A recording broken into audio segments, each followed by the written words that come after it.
Video பார்த்துட்டு இருக்க எல்லோருக்கும் என்னுடைய வணக்கம். ஃபியூச்சர் லைஃப் சேனல்ல வேகன்சி வீடியோ பார்க்கறதுக்கு முன்னாடி ப்ளீஸ் சப்ஸ்கிரைப் பண்ணிக்கோங்க. நீங்க சப்ஸ்கிரைப் பண்ணா மாத்திரம் தான் நான் போடுற வீடியோ உங்களுக்கு உடனுக்குடனே கிடைக்கும். அதே மாதிரி அப்ளிகேஷன் எண்ட் டேட்டுக்கு முன்னாடி உங்களால அப்ளை பண்ணவும் முடியும். இன்னொரு ரிக்வெஸ்ட்டும் இருக்கு. படிச்சுட்டு இருக்க ஸ்டூடெண்ட்டுக்கான இன்டர்ன்ஷிப்காகவும், படிச்சு முடிச்சு வேலை தேடிட்டு இருக்கவங்களுக்காகவும் ஆரம்பிச்ச இந்த சேனல் இதுவரைக்கும் நெறைய பேருக்கு ரீச் ஆகவே இல்ல.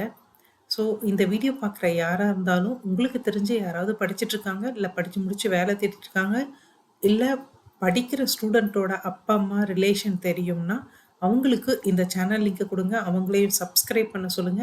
அது அவங்களோட பிரைட் ஃபியூச்சருக்கு ஒரு நல்ல ஸ்டார்ட்டிங் பாயிண்ட்டா இருக்கும். இன்னைக்கு நம்ம பார்க்க போற video income tax department Mumbai region இவங்க அனௌன்ஸ் பண்ணியிருக்கிற ஸ்போர்ட்ஸ் பெர்சனுக்கான வேகன்சியை தான் நம்ம பார்க்க போறோம். இந்த வேகன்சி வந்து பார்த்தீங்கன்னா, ஒரு 97 வேகன்சி அனௌன்ஸ் பண்ணியிருக்காங்க. இந்த 97 வேகன்சிக்கு அப்ளை பண்றது எப்படி? அதே மாதிரி வேகன்சில என்னென்ன மாதிரியான போஸ்டிங் இருக்கு? என்ன சேலரி? அப்படின்றத ஒன் பை ஒன்னா பார்த்துருவோம். ஃபர்ஸ்ட் இம்பார்ட்டன்ட் டேட்ஸ் பார்த்தீங்கன்னா, இந்த நோட்டிஃபிகேஷன் வந்தது 7th ஜனவரி 2026. ஆன்லைன் அப்ளிகேஷன் அன்னைக்கே ஓப்பன் ஆயிருச்சு. லாஸ்ட் டேட் பார்த்தீங்கன்னா 31st ஜனவரி 2026. ஸோ லாஸ்ட் டேட்டுக்கு முன்னாடி நீங்க ஒரு லாஸ்ட் டேட் அன்னைக்கோ இல்ல அதுக்கு முன்னாடியோ ஆன்லைன் அப்ளிகேஷனை ஃபில் பண்ணி முடிச்சிடுங்க. வேகன்சி பொசிஷன் என்னென்ன அப்படின்னு பார்த்தீங்கன்னா 3 வகையான வேகன்சி ஓப்பன் பண்ணியிருக்காங்க. ஸ்டெனோகிராஃபர் கிரேட் 2 இதில் 12 வேகன்சி ஓப்பன் பண்ணியிருக்காங்க. 7th பே கமிஷன் சேலரி 25,500லேருந்து 81,100 வரைக்கும் உங்கள் இனிஷியல் பேசிக் சேலரி இருக்கும்.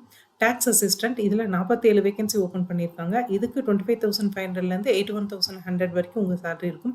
மல்டி டாஸ்கிங் ஸ்டாஃப் இதில் 38 வேகன்சி 18,000லேருந்து 56,900 வரைக்கும் உங்கள் சேலரி இருக்கும். ஸோ டோட்டலாக 97 வேகன்சி ஓப்பன் பண்ணியிருக்காங்க. இந்த ஸ்போர்ட்ஸ் பர்சன் அப்படின்றதுனால ஃபர்ஸ்ட் ப்ரிஃபரன்ஸ் யாருக்கு கொடுப்பாங்கன்னா, நீங்கள் இன்டர்நேஷ்னல் காம்படிஷனை கலந்து நீங்கள் வின் பண்ணியிருந்தீங்க அந்த கேமில் அப்படின்னா, உங்களுக்கு ஃபர்ஸ்ட் ப்ரிஃபரன்ஸ் கொடுப்பாங்க. செகண்ட் ப்ரிஃபரன்ஸ் யாருக்கு கொடுப்பாங்கன்னா, நீங்கள் ஸ்டேட் வைஸ் கேம்ஸ் வந்து விளையாடி, அதில் வந்து ஜூனியர் லெவல் நேஷ்னல் சாம்பியன்ஷிப் இதில் வந்து நீங்கள் விளையாடி, இல்லைன்னா நேஷ்னல் ஸ்போர்ட்ஸ் ஃபெடரேஷன் இந்த மாதிரி ministry of youth affairs and sports or national games organise by Indian Olympics association. So இந்த மாதிரி இடத்துல தேர்ட் பிளேஸ் இதெல்லாம் வந்தீங்கன்னா உங்களுக்கு செகண்ட் ப்ரிஃபரன்ஸ் கொடுப்பாங்க. தேர்ட் ப்ரிஃபரன்ஸ் அப்படின்றது இன்டர் யூனிவர்சிட்டி இன்டர் யூனிவர்சிட்டிக்குள்ளே நீங்கள் வந்து விளையாடி நீங்கள் மெடல் வின் பண்ணியிருந்தீங்க அப்படின்னா உங்களுக்கு தேர்ட் ப்ரிஃபரன்ஸ் கொடுப்பாங்க. ஃபோர்த் ப்ரிஃபரன்ஸ் யாருக்கு கொடுப்பாங்க அப்படின்னா, கேலோ ஒலிம்பிக் அப்படின்னு சொல்லுவோம் நம்ம. கேலோ இந்தியா யூத் கேம்ஸ் இதில் நீங்கள் விளையாடிருந்தீங்க அப்படின்னா உங்களுக்கு வந்துட்டு ஃபோர்த் ப்ரிஃபரன்ஸ் கொடுப்பாங்க. ஃபிஃப்த்து யாருக்கு கொடுப்பாங்க அப்படின்னா, ஸ்டேட் ஸ்கூல்ஸு அதாவது ஸ்டேட் ஸ்கூல்ஸ் இன் நேஷ்னல் ஸ்போர்ட்ஸ் கேம்ஸு இவங்க கண்டக்ட் பண்ணுறது all India school games federation வந்து அதில் வந்து நீங்கள் ஒரு மெடல் வின் பண்ணியிருந்தீங்க அப்படின்னா ஃபிஃப்த்து ப்ரிஃபரன்ஸ் கொடுப்பாங்க. சிக்ஸ்த்து யாருக்கு கொடுப்பாங்கன்னா, state union territory universities state schools இந்த டீமோட விளையாடிருந்தீங்க அப்படின்னா உங்களுக்கு சிக்ஸ்த்து ப்ரிஃபரன்ஸ் வந்து கிடைக்கும். ஸோ உங்களோட அலாட்மெண்ட் இந்த மாதிரி தான் இருக்க போது.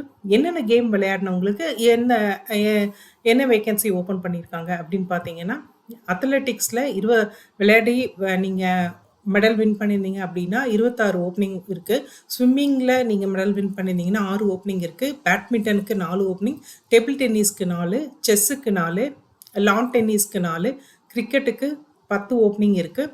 பேஸ்கெட் பாலுக்கு 4, வாலிபாலுக்கு 5, கபடிக்கு 7, ஃபுட்பாலுக்கு 11, பில்லியர்ட்ஸ்க்கு 2. இதை தவிர ஸ்குவாஷ்க்கு 2, யோகாசனா நீங்கள் பண்ணி அதில் வந்து நீங்கள் மெடல் ஏதாவது வாங்கியிருந்தீங்க அப்படின்னா உங்களுக்கு 2 இருக்குது. பேரா ஸ்போர்ட்ஸ் இன்க்ளூடிங் டெஃப் ஸ்போர்ட்ஸ் இதுக்கு வந்து 4 ஓப்பனிங் இருக்குது. பாக்ஸிங் நீங்கள் வின் பண்ணியிருந்தீங்க அப்படின்னா 2 ஓப்பனிங் இருக்குது. ஸோ 97 வேகன்சி இப்படி தான் வந்து டிஸ்ட்ரிபியூட் பண்ணியிருக்காங்க. அதாவது இந்த மாதிரி தான் ஒரு பிரேக்கப்ஸ் வந்து கொடுத்துருக்காங்க. இதை தவிர எலிஜிபிலிட்டி அப்படின்னு பார்த்தீங்கன்னா, ஸ்டெனோகிராஃபருக்கு 18 to 27 இயர்ஸ் வரைக்கும் இருக்கவங்க அப்ளை பண்ண முடியும். ஸோ 27 இயர்ஸ் வந்து எந்த டேட்டில் கனெக்ட் பண்ணணும்னா 1/1/2026 அன்னைக்கு அதை கணக்கு பண்ணி நீங்கள் வந்து அந்த ஏஜை வந்து கால்குலேட் பண்ணணும். டாக்ஸ் அசிஸ்டண்ட்டுக்கு 18 to 27 இயர்ஸ், மல்டி டாஸ்கிங் ஸ்டாஃபுக்கு மாத்திரம் 18 to 25 இயர்ஸ் அப்படின்னு சொல்லியிருக்காங்க. இந்தியன் நேஷனல்ஸ் மாத்திரம் தான் அப்ளை பண்ண முடியும். அதே மாரி எஸ்சி, எஸ்டி கேண்டிடேட்ஸ் யாராவது நீங்க அப்ளை பண்றீங்க அப்டின்னா, மேக்ஸிமம் உங்களுக்கு ஒரு 5 இயர்ஸ் ரிலாக்ஸ் பண்ணிக்கலாம் அப்டின்னு சொல்லியிருக்காங்க. இத தவிர அப்டின்னா ஸ்டெனோகிராஃபர் எசென்ஷியல் குவாலிஃபிகேஷன் அப்டின்னு பார்த்தீங்கன்னா, ஸ்டெனோகிராஃபர் கிரேட் 2க்கு வந்து நீங்க 12த் பாஸ் பண்ணியிருக்கலாம். ஆர் ஏதாவது ஒரு டிகிரி வந்து நீங்க யுனிவர்சிட்டி ரெகக்னைஸ்ட் யுனிவர்சிட்டி இன்ஸ்டிடியூஷன்ல ப நீங்க டிகிரி வாங்கியிருக்கலாம். டாக்ஸ் அசிஸ்டன்ட்க்கு ஏதாவது ஒரு ரெகக்னைஸ்ட் யுனிவர்சிட்டி இன்ஸ்டிடியூஷன்ல ஒரு டிகிரி வாங்கியிருந்தீங்கன்னா, அத வந்து எடுத்துப்பாங்க. மல்டி டாஸ்கிங் ஸ்டாஃப்க்கு மெட்ரிகுலேஷன் ஆர் அதுக்கு ஈக்குவலன்ட்டா நீங்க பாஸ் பண்ணியிருந்தாலே போதும். டிகிரி வாங்கணுன்ற அவசியம் இல்ல. ஸ்டெனோகிராஃபருக்கு மினிமம் குவாலிஃபிகேஷன் 12த் தான். ஆர் நீங்க வந்து டிகிரி வரைக்கும் இருக்கவங்க அப்ளை பண்ணலாம் அப்படின்னு சொல்லியிருக்காங்க. அதே மாரி இந்த ஸ்போர்ட்ஸ் அச்சீவ்மெண்ட் வந்து உங்களுக்கு வந்து 7/1/2026க்கு முன்னாடி நீங்க பண்ணியிருக்கணும். அதுக்கு பின்னாடி ஏதாவது மெடல் வின் பண்ணியிருந்தீங்க அப்படின்னா, அத வந்து கால்குலேட் பண்ணிக்க மாட்டோம் அப்படின்றது சொல்லியிருக்காங்க. அப்ளிகேஷன பொறுத்தவரைக்கும் நான் வந்து நோட்டிஃபிகேஷனுக்கான லிங்க்கு, அதே மாரி இன்கம் டேக்ஸு வெப்சைட் அட்ரஸ் எல்லாமே நான் குடுத்துடுறேன் டிஸ்கிரிப்ஷன்ல. நீங்க ஃபர்ஸ்ட்டு நோட்டிஃபிகேஷன போய் உள்ள படிங்க. படிச்சு முடிச்சுட்டு உங்களுக்கு அதுல வந்து எந்த டவுட் இருந்தாலும் ஏன்னா, இது ஸ்போர்ட்ஸு, இதுல கேட்டகரி வைஸ் அதே மாரி நீங்க மெடல் வின் பண்ணியிருக்கிறது, இந்த மாரி நெறைய கிளாசிஃபிகேஷன் இருக்கு. ஸோ நான் படிச்சு முடிச்சுட்டு, அது உங்களுக்கு அந்த குவாலிஃபிகேஷன் எல்லாம் இருக்கு அப்டின்னா, அதுக்கப்புறம் ஆன்லைன்ல அப்ளை பண்ணுங்க. ஆன்லைன்ல அப்ளை பண்றதுக்கான இந்த வெப்சைட் பார்த்தீங்கன்னா, www.incometaxmumbai.gov.in இதுல தான் நீங்க போயிட்டு அப்ளை பண்ணணும். அதே மாரி ஒருத்தரே 2, 3 போஸ்டிங்க்கும் நீங்க அப்ளை பண்ணலாம். பட் ஒரு அப்ளிகேஷன் போதும். 2, 3 அப்ளிகேஷன் எல்லாம் நீங்க போட்றாதீங்க. பட் அதுல வந்து போஸ்ட் அப்ளைட் ஃபார் அப்படின்னு சொல்லி ஒரு ஆப்ஷன் இருக்கும். அதுல நீங்க வந்து நீங்க என்ன போஸ்ட்க்கு அப்ளை பண்றீங்க? என்னென்ன போஸ்ட்க்கு அப்ளை பண்றீங்க? அப்படின்றத நீங்க கிளிக் பண்ணிக்கலாம். அதே மாரி வந்து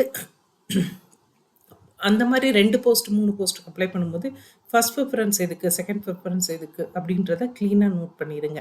இத தவிர வந்துட்டு ரிலாக்சேஷன் ஏதாவது வேணும், ஏஜ்ல ரிலாக்சேஷன் வேணும் அப்படின்னாலோ, வேற ஏதாவது relaxation as per government norms உங்களுக்கு வேணும் அப்படின்னா, அதுக்கான relevant documents for example SC, எஸ்டியாவோ இருந்தா, இல்ல வந்து நீங்க வந்து ஒரு பிடபிள்யூபிடி கேண்டிடேட்டா இருந்தா, அதுக்கான சர்டிஃபிகேட்ஸ கண்டிப்பா ப்ரொடியூஸ் பண்ணுங்க. அப்பதான் உங்களுக்கு அந்த ரிலாக்சேஷன் கிடைக்கும். இத தவிர அப்படின்னு பார்த்தீங்கன்னா, உங்களுக்கு என்னென்ன நீங்க இப்ப வந்து ஸ்டேட் கவர்ன்மெண்ட் இல்ல பப்ளிக் லிமிடெட் கம்பெனில ஒர்க் பண்ணிட்டு இருந்தீங்க அப்படின்னா, ப்ராப்பர் சேனல் மூலமா, ப்ராப்பர் என்ஓசி மூலமா நீங்க அப்ளை பண்ணணும். ஆ என்னென்ன டாக்குமெண்ட்ஸ் வந்து நீங்க வைக்கணும் அப்படின்னு பார்த்தா, ஃபர்ஸ்ட்டு டாக்குமெண்ட்ஸ் எல்லாமே ஜெராக்ஸ் எடுத்து செல்ஃப் அட்டஸ்டேஷன் போட்டுக்கோங்க. அதுக்கப்புறமா அத ஸ்கேன் பண்ணி ஒரு ஃபைலா கிரியேட் பண்ணிக்கோங்க. என்னென்ன டாக்குமெண்ட்ஸ் அப்படின்னு பார்த்தீங்கன்னா, matriculation, birth certificate, Aadhaar card, passport proof ஏதாவது ஒண்ணு வந்து ஏஜ் ப்ரூஃப்காக நீங்க பண்ணிக்கலாம். இத தவிர நீங்க என்ன படிச்சிருக்கீங்க அப்படின்றத எஜுகேஷனல் குவாலிஃபிகேஷன் சர்டிஃபிகேட், நீங்க என்ன படிச்சிருக்கீங்க மேக்ஸிமம் அப்படிங்கிறதுக்கான ப்ரூஃப் வந்து நீங்க ஸ்கேன் பண்ணி எடுத்துக்கோங்க. அடுத்தது நீங்க என்ன கம்யூனிட்டிய சார்ந்தவங்க அப்படின்றதுக்கும் ப்ரூஃப் வந்து நீங்க எடுத்துக்கணும். ஸ்கேன் பண்ணி எடுத்துக்கணும். அப்புறம் என்ன மாதிரியான கேம்ஸ் நீங்க விளையாடிருக்கீங்க, அதுல என்ன வின் பண்ணியிருக்கீங்க அப்படின்றதுக்கான அந்த சர்டிஃபிகேட். அதே மாரி இந்த certificate on eligibility for recruitment of sport person அப்படின்னு சொல்லிட்டு ஃபார்ம்ஸ் வந்து இதே நோட்டிஃபிகேஷன்ல நெறைய குடுத்துருக்காங்க. ஸோ உங்களுக்கு அப்ளிகபிளான அந்த ஃபார்ம வந்து டவுன்லோட் பண்ணி பிரிண்ட் எடுத்து அவங்க யார்ட்ட சைன் வாங்க சொல்லியிருக்காங்களோ, சைன் வாங்கி அதையும் நீங்க ஸ்கேன் பண்ணி எடுத்துக்கோங்க. பிடபிள்யூபிடி கேண்டிடேட்டா இருந்தா அதுக்கான யுடிஐடி கார்டு அத வந்து ஸ்கேன் பண்ணி எடுத்துக்கோங்க. இப்ப நீங்க ஸ்டேட் இல்ல பப்ளிக் லிமிடெட் இல்ல சென்ட்ரல் கவர்ன்மெண்ட் வேற எங்கேயாவது ஒர்க் பண்ணிட்டு இருக்கீங்க அப்படின்னா, அதுக்கான ப்ராப்பர் பிரசன்ட் எம்ப்ளாயர்ட்ட இருந்து ப்ராப்பர் என்ஓசி வந்து நீங்க வாங்கி அதையும் ஸ்கேன் பண்ணி நீங்க ஒரு காப்பியா ரெடி பண்ணிக்கோங்க. இத தவிர Aadhaar card, recent passport size photograph. So இதெல்லாம் ஸ்கேன் பண்ணி ரெடி பண்ணி வச்சுட்டு, அதுக்கப்புறமா அப்ளை பண்ணி உட்காருங்க. ஏன்னா இந்த சப்போர்ட்டிங் டாக்குமெண்ட்ஸ் எல்லாமே நீங்க அப்லோட் பண்ண வேண்டியிருக்கும். சப்போர்ட்டிங் டாக்குமெண்ட்ஸ் அப்லோட் பண்ணும்போது படிக்க முடியாத மாரி ரொம்ப அம் அந்த ஸ்கேன் காப்பி வந்து படிக்க முடியாத மாரி இருக்கக்கூடாது. உங்க அப்ளிகேஷன் ரிஜெக்ட் பண்ணிருவாங்க. ஸோ ஸ்கேன் பண்ணும்போது ப்ராப்பரா தெளிவா இருக்கிற மாரி ஸ்கேன் பண்ணி எடுத்துக்கோங்க. உங்க இமெயில் ஐடிய கண்டிப்பா குடுங்க. ஏன்னா ஃபர்தர் இன்ஃபர்மேஷன் எதுவா இருந்தாலும் உங்க இமெயில் ஐடியிலயோ, இல்ல நீங்க குடுக்குற மொபைல் ஐடியிலயோ அவங்க வந்து உங்கள கான்டாக்ட் பண்ணுவாங்க. ஸோ இமெயில் ஐடி கண்டிப்பா குடுங்க. இது எல்லாமே ஆன்லைன் அப்ளிகேஷனா, ஆஃப்லைன் அப்ளிகேஷன் கிடையாது. அப்ளிகேஷன் ஃபீஸ பொறுத்தவரைக்கும் ரூ. 200 இதுல எந்த கன்செஷன் யாருக்கு எதுவுமே இல்ல. ஒன்லி ₹200 ஃபார் ஆர் எல்லா கேட்டகரிக்கும் அப்படின்றத சொல்லியிருக்காங்க. ஸோ இங்க நான் ஃபர்ஸ்ட்டு குடுத்துருக்க லிங்க் பார்த்தீங்கன்னா, இன்கம் டேக்ஸ் வெப்சைட்ல நீங்க போய் அந்த நோட்டிஃபிகேஷன் லிங்க்க பார்க்கறதுக்கான இந்த லிங்க் தான் இது. 2வதா குடுத்துருக்க லிங்க் நேரா நோட்டிஃபிகேஷன் பேஜுக்கே போயிடும்.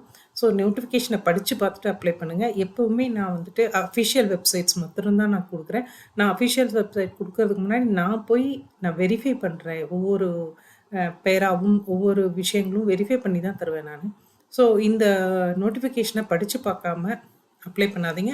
அப்ளை பண்ணும்போது இன்கம் டேக்ஸ் டிபார்ட்மெண்ட் அந்த வெப்சைட்டுக்குள்ள இருக்கிற லிங்க் மூலமா மாத்திரம் அப்ளை பண்ணுங்க. அப்ளிகேஷன் ஃபீஸ பொறுத்தவரைக்கும் எல்லாமே ஆன்லைன் தான். ஆஃப்லைன் கிடையாது. ஸோ நீங்க ஏதாவது கிரெடிட் கார்டு, இல்ல டெபிட் கார்டு, இல்ல நெட் பேங்கிங், யுபிஐ இந்த மாதிரி தான் நீங்க பே பண்ண வேண்டியிருக்கும். ஒன்ஸ் பே பண்ணா அது எதுவுமே ரீஃபண்டபிள் கிடையாது. ஸோ ஸ்போர்ட்ஸ் பர்சன் யாராவது தமிழ்நாட்டுல இருந்தாலும் சரி, அதர் ஸ்டேட்ல இருந்தாலும் சரி, நீங்க மெடல் வின் பண்ணியிருக்கீங்க அப்படின்னா, உள்ள போயிட்டு நோட்டிஃபிகேஷன படிச்சு, உங்க மெடல் வந்து இங்க அப்ளிகபிளா பாருங்க.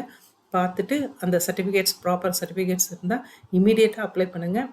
Income tax department, central government salary, 7த் பே கமிஷன் அப்படிங்கிறதெல்லாம் ரொம்ப உங்க ஃபியூச்சர் நல்லா செட் ஆகுற ஒரு விஷயம். அதுவும் இல்லாம குவாலிஃபிகேஷன் அப்படின்னு பார்க்கும்போது மெட்ரிகுலேஷன் 12த் படிச்சதுலேருந்து உங்கள வந்து ரெக்ரூட் பண்றேன்னு சொல்லியிருக்காங்க.